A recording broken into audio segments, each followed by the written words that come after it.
This year, commercial breaks filmed round the clock in London, New York and Hong Kong as three men gambled on which way the dollar would turn. Sitting here every day, when things go badly, if you can't keep your cool at that time, you've got no chance, to be perfectly honest.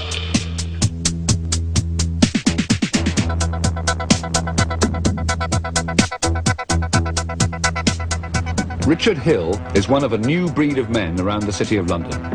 Every day he can win or lose a fortune in a war of nerves against dedicated speculators like Ronnie Schlapfer in New York and William Wong, who plays the currency market from Hong Kong. One day in June, the three of them gambled $1,000 million. Who won?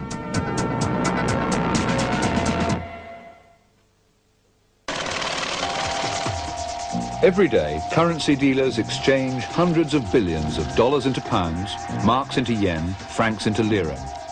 Some of this torrent serves international trade, but most of it is now hot money, searching for the most profitable home.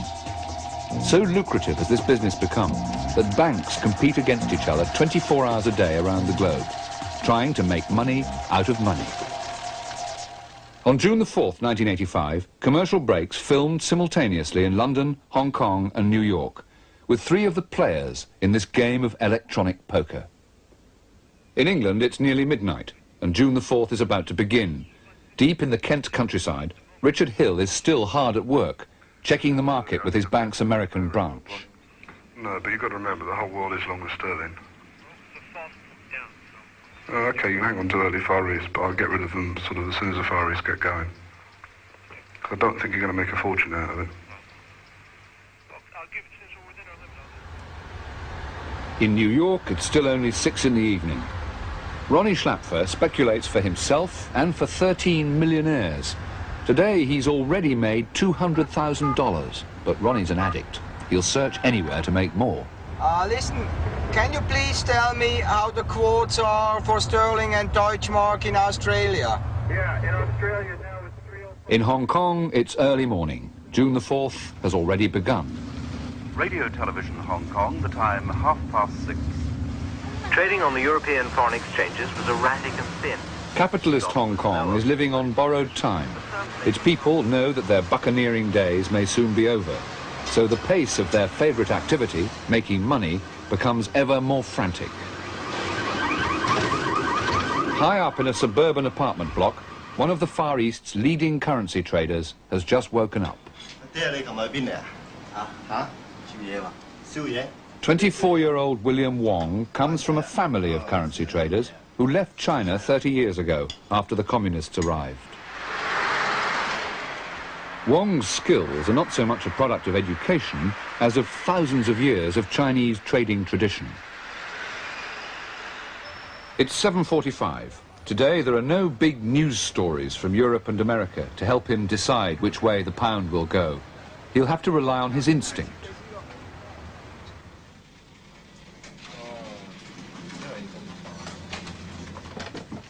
This morning, William's late. The pound is already rising. He must decide within minutes whether to jump on the bandwagon and buy some pounds in the hope that they'll go on going up. Morning. 128 now, pay 15 from Australia, I need the offer. Oh my God. Surrounded by electronic gadgetry, William is taking the pulse of a market which, at this time of day, stretches from Singapore to Tokyo. William works for the American Chemical Bank, one of the largest banks in the world. Chemical is expanding fast in the currency market. Its dealers take huge risks, but they're well rewarded. William's salary starts at £25,000, but with his colleagues on the currency dealing desk, he shares 3% of their profits. It's a hefty commission, which can double his salary if he gets it right. If he gets it wrong, William Wong faces the sack. William's in charge of trading the pound against the dollar. It's just 8:05. The pound is still rising, and William's being forced to make a decision. Oh my God. He buys his first £3 million with Chemical's dollars, gambling that the pound will go on up. Now that he's made his decision, he'd like to buy more. In charge of cable first. Australian. 30-40. This 24-year-old can gamble £20 million of his bank's money without asking anyone. I think the sterling will go higher. And, well, I think the market still looking level to buy sterling. So I'm looking to buy sterling too. So that's why I'm paying 30 in the brokers and to see what's going on. If nobody want to hit me, then I will go out to buy some more. Within minutes, he's back in the market, quoting a higher price, trying to help the pound up as he steadily buys more. 40-50. Sorry? Okay. 40-50 I do.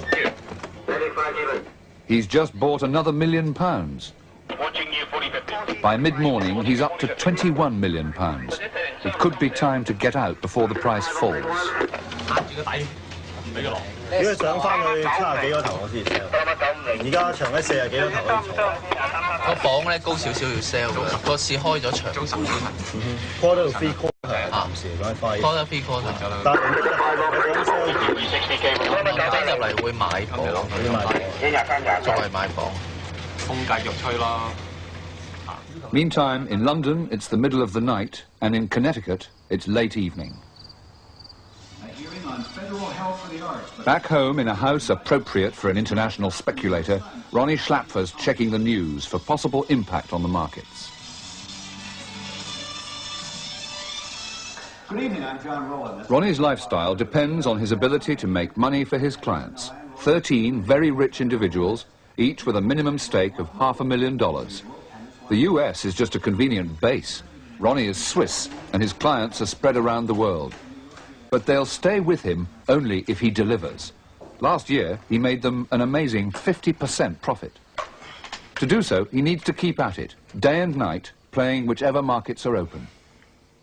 His last decision of the day is to sell his remaining Deutschmarks. Hi, Brad. I think we should go square, and why don't you sell 26 million marks, and then we have a look tomorrow. Early tomorrow, we call each other, huh? For William Wong, a quick early lunch. He's worried that the pound will fall, and he's still sitting on 21 million of them. But the dealing room is never far away. He can check the latest exchange rate on a tiny portable receiver, which he carries wherever he goes. Luckily, the pound is up a bit. Now, William has decided that the pound has peaked. It's time to cash in his chips. But by the time that he sells his 21 million pounds, the market will realize what he's doing and the price might fall. So he needs a disguise. He enlists the help of the dealers of the other currencies. If they each sell 5 million pounds at the same time, the other banks won't realize what's happening and William can take his profit. But they'll have to be quick. They're just waiting for his command.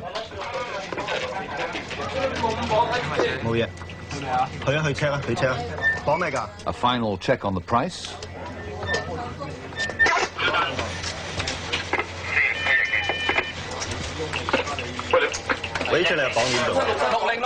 With a casual wave of 5 fingers, the first 5 million goes. The price hasn't moved yet.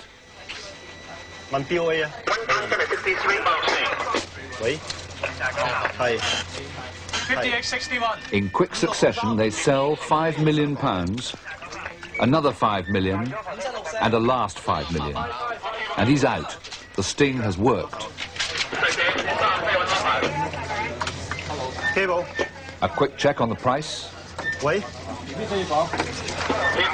Hello. 50-55. It's already down 1/10 of a cent, but William has beaten the market. It's a good morning. This morning make $20,000 US. 100% enjoy it. Once a dealer, always a dealer. All right, let's check.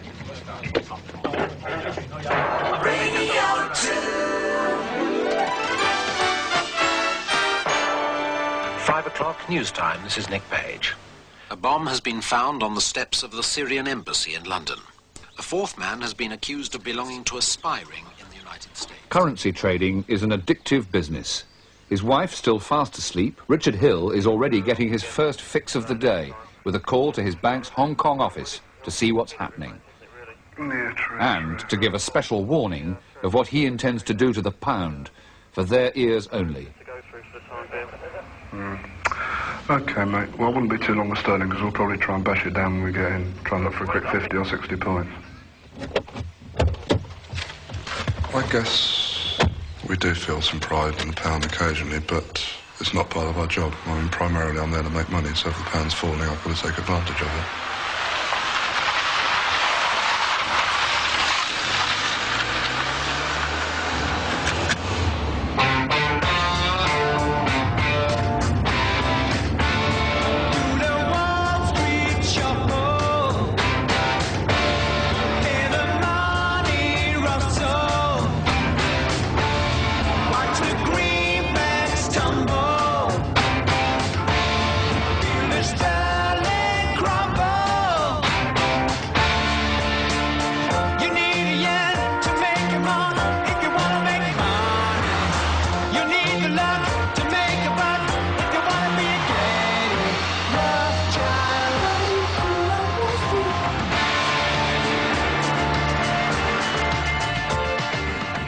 It's 6:30, a time when no traditional city gent would be seen dead arriving at work.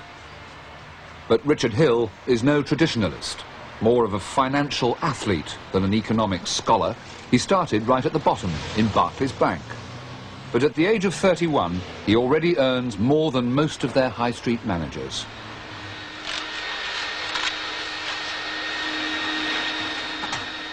Hill likes to arrive early, to be ahead of the game. His life centres around this huge dealing room. Barclays might have a staid high street image, but when it comes to currency dealing, Richard's up there with the gamblers, and the bank loves him for it. As Barclays' sterling dealer, he's in the hot seat on the circular currency dealing desk, surrounded by the dealers of the other currencies. I think cable will lead the way down again today. Cable down to dollar mark to 306. What is that? Check. Barclays treats its dealers differently to the American banks. They get no commission, but then they aren't sacked if they get it wrong. Just a gentle push sideways. Sorry?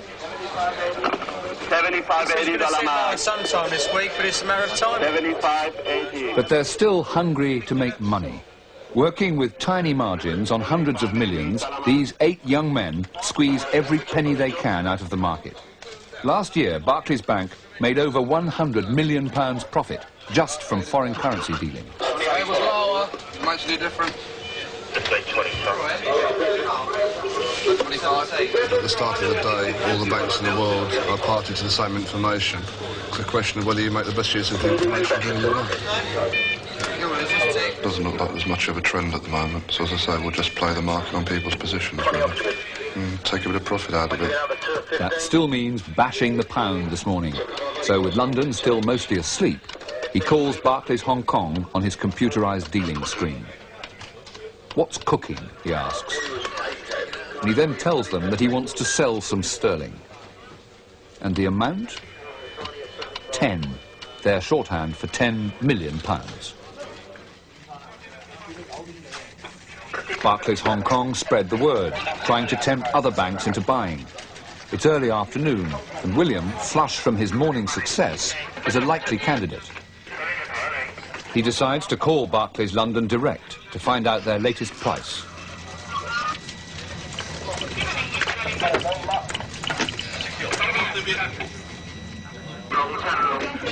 Cable, chemical, Hong Kong, 49.54. In London, Richard quotes a competitive price to tempt William into buying. And William falls for it, buying £5 million. Lose 5. 5 million of Barclays pounds have just travelled to chemical Hong Kong.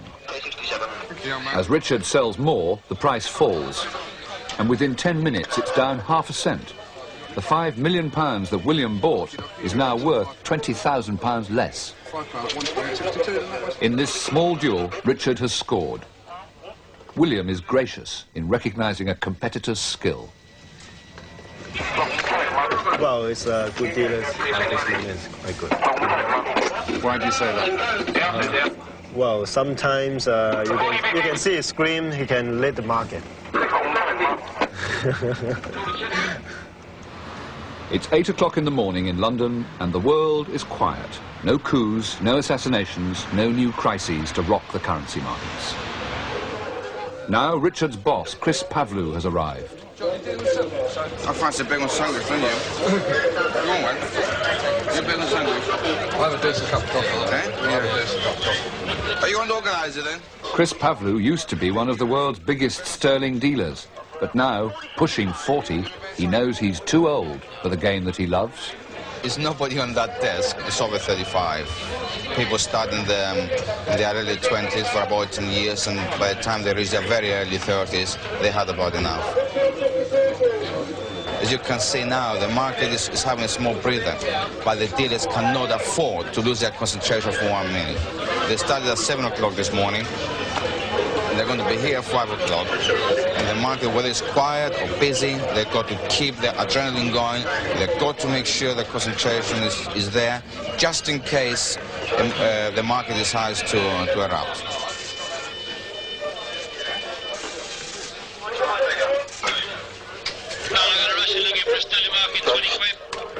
Now, with Richard's opening gambit over, an even bigger player is entering the market, trying to buy £20 million with its Deutschmarks.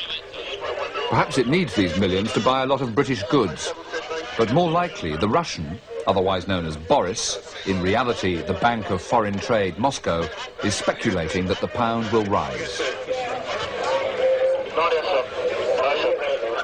Richard calls Moscow direct to find out what's going on, prefacing his message with the customary, "Hi, friends." They could easily be bluffing him. They could be buying a little to push the price up before selling a lot. This might be the right time. John, I think the Russians buying sterling marks elsewhere now. But Richard guesses that they must be buying from other banks too, in a big operation, as the pound begins to rise. Thanks. Hear that? Richard thinks Boris is buying sterling marks elsewhere. So he decides to risk jumping on their bandwagon, using the other traders to ring out and get prices so they can hit the market with tens of millions as quickly as possible. 50-55. We're going to go and buy a bit of sterling. Looks like everybody in the market might be a bit short of sterling. It doesn't want to go down. 58-63. Take 5. His first £5 million, and with each wave, he buys another £5 million. Quickly, it's going to go up in a second. 58-68. A grimace as the price rises. 57-64. Take 5. 57-64. Take 5. What positions am I running? 58-63. Take 5. 58-65. Take 5. That'll do. That'll do. He's bought £35 million. 77-82, Richard. The market is short. Who's got Citibank? Richard and the Russians between them have helped the pound up ½ cent. But now taking the profit proves irresistible, so Richard starts selling. If you're looking for an offer, you've got it. Looking for an offer, you've got the same at 80-85. How many years? 20 points profit. Between 80 and 90, I want to sell. Sorry. 1995. Yours. Yes. 87-97.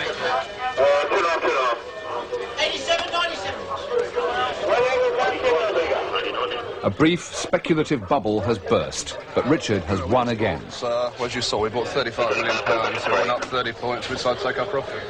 So how much money did you make on that little puppy? I don't know, to be honest.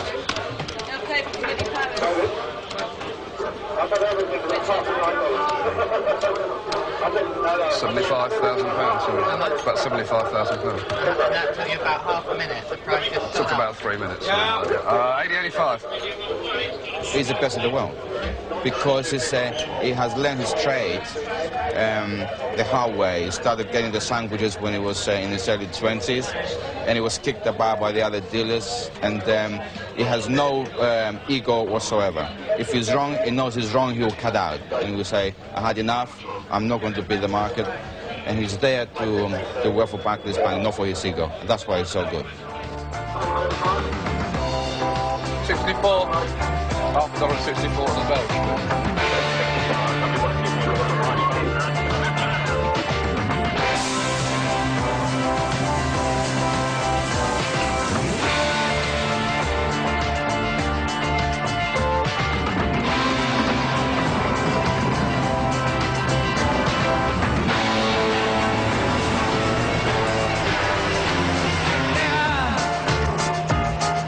began at 249.1. And in Frankfurt, the dollar is trading this morning at 3.047. March up from 3.0. You buy and sell, you wheel and deal, but you live it on instinct.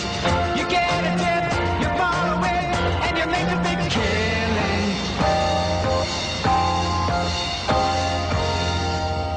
By 7 a.m., the man from Davos, Switzerland, is at work 17 floors above 3rd Avenue, Manhattan. Unlike Richard and William, Ronnie's dealing room is his own, and his business is 100% pure speculation. Sure. How do you guys see the dollar? He works with a partner, ex-Harvard man, Brad Westerfield. With their 2 young assistants, they spend most of the day sitting and waiting for the right moment to plunge in and buy. Can you talk to Mike? The thing is, if it breaks this level, I'm going to wind up hitting like a 303.9 ZB. Don't pay higher than 90. Right. Don't pay higher than 90, okay? This morning they think Deutschmarks look good, so they're buying already. We used to be more aggressive, but the market changed completely. So at the moment, the way we trade, we just wait, and when we see a situation, then we jump in very fast, very quickly, and then it has to be right. If it's not right, we cut it, and then we stay away again. At 45? Oh, that's fine. Yes. Okay, thank you. Bye. Yeah, at 45. 23.5, okay? By currency dealer standards, Ronnie works long term. He might even keep his marks until tomorrow. In London, some important financial news is due in under half an hour. The latest money supply figures will almost certainly have an effect on the pound, but nobody knows which way. Richard is gambling that they'll send sterling up, so he's bought 20 million. But now sterling is falling as other dealers place their bets. Yeah.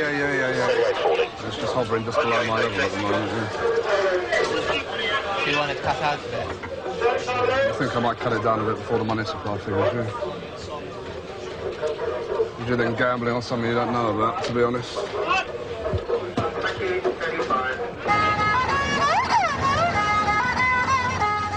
In Hong Kong, William is out celebrating another good day.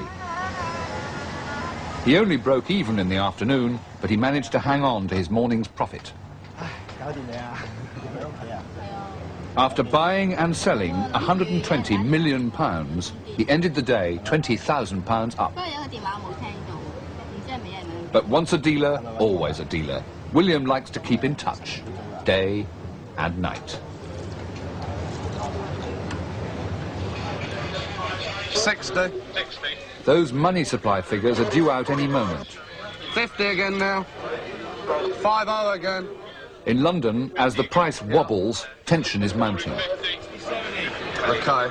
You're telling these figures are out in about 2 seconds? Above 0.5% and the pound should rise. Below, and he'll be in trouble.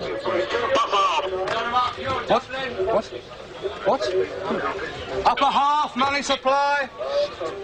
Oh, that's the top right. It's bad news. He wants to sell, but this time he doesn't succeed in beating the fall.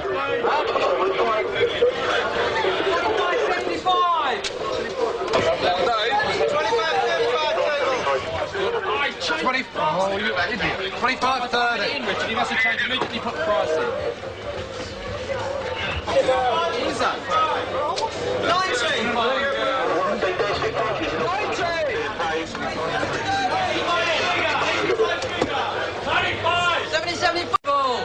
It's even lower. Position will be taken up by half a customer. What? 75, 80. 75.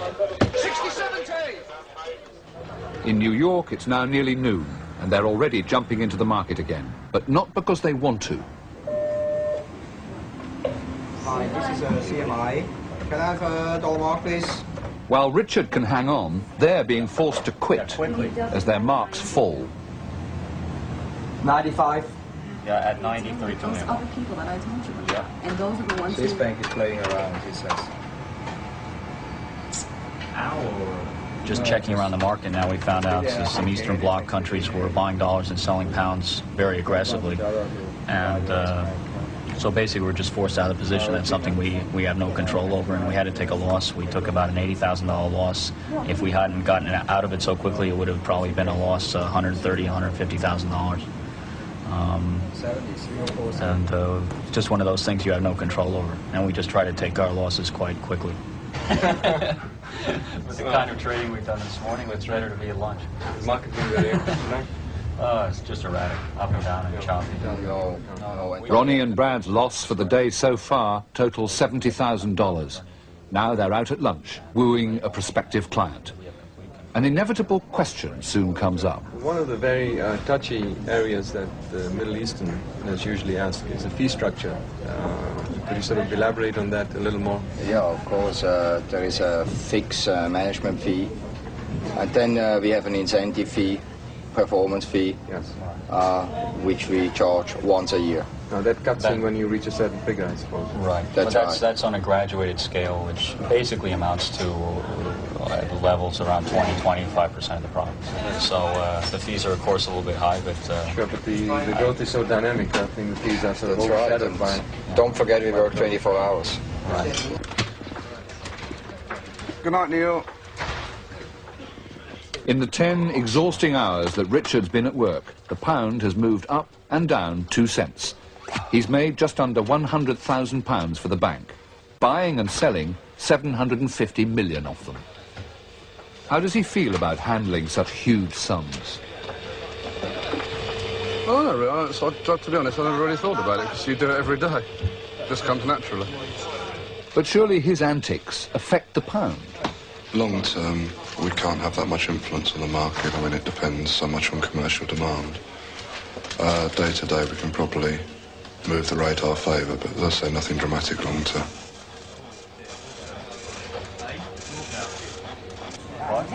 The guy is like unbelievable. I can't take it. I'm trying to help him. I'm telling him we were giving dollars elsewhere at 20. Oh, well, that was before you called me. Idiot.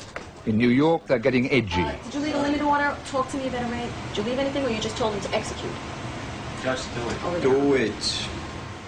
They want to sell marks, but they keep missing the moment.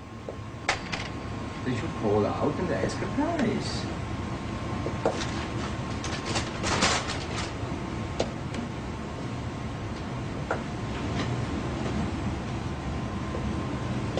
$30 bid and given. Okay, we pay 30. All right, raise my bid to 30. I'll pay 30.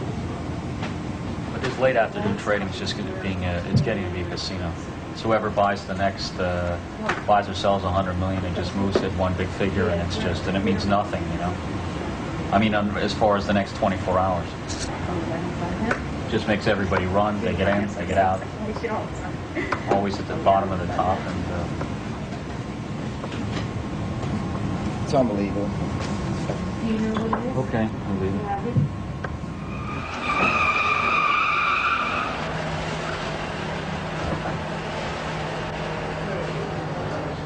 By the end of the day, Ronnie was lucky. The afternoon position with a loss turned to a profit, and he broke even. Ronnie, Richard and William, between them, made over £100,000 through this day, buying and selling more than $1 billion. They made some of that money from other dealers, but most of it comes from companies who need foreign exchange for investment and trade, and even from holidaymakers on their way abroad. The banks provide all of them with a good, busy marketplace, but by dealing so much with each other, they add to the speculative froth of what has become a very wild business. It's the price the world pays for a free market in money.